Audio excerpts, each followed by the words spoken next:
சங்கீதம் 21:2 அவருடைய மன விருப்பத்தின்படி நீர் அவருக்கு தந்தருளி அவருடைய உதடுகளின் விண்ணப்பத்தை தந்தருளுகிறீர். மன விருப்பம் என்பது எல்லா மனுஷருக்கும் இருக்கும். ஒவ்வொரு மனுஷருக்கும் ஒவ்வொரு மன விருப்பம் இருக்கும். இன்னைக்கு நம்ம இந்த வசனத்தின்படி தேவ பிள்ளைகளோட மன விருப்பத்தை குறித்து நம்ம பார்க்க போறோம். நம்ம செய்திகளை கேட்கும் பொழுது, நம்ம ஜெபிக்கும் பொழுது கர்த்தர் உன் மன விருப்பத்தின்படி தந்தருளுவார் என்று நம்ம ஜெபிக்கிறோம். ஆனா மனுஷருக்கு ஏற்படும் மன விருப்பம் எப்பொழுதுமே சரியானதா? இல்ல, அது ஆவிக்குரிய நிலையை பொறுத்து தான் இருக்கிறது. ஒருவேளை அது மாம்சத்துக்குரியதாகவோ இல்ல ஆவிக்குரியதாகவோ இருக்கலாம், நன்மைக்கு எதுவாகவும் இருக்கலாம், தீமைக்கு எதுவாகவும் இருக்கலாம்.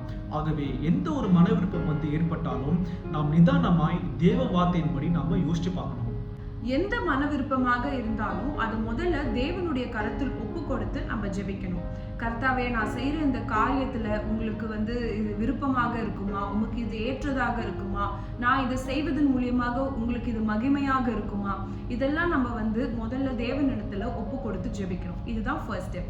ரெண்டாவது நம்ம செய்ய வேண்டியது தேவனுக்கு என்று காத்திருக்கணும். சிலர் விடாப்பிடியாக ஜெபித்து எப்படியோ இதை நான் பெற்றுக்கொள்ளணும் அப்படின்னு முயற்சி செய்வாங்க.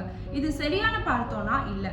ஏன்னா நம்ம ஒப்பு கொடுத்து ஜெபித்து செயல்படுவதுதான் நம்ம மனதை தேவனுக்குள்ளாக பக்குவப்படுத்தும்.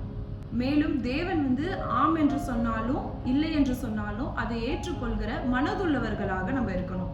கர்த்தர் அவருடைய சர்வ ஞானத்தை கொண்டு நமக்காக அந்த காரியத்தை செய்து முடிப்பார்.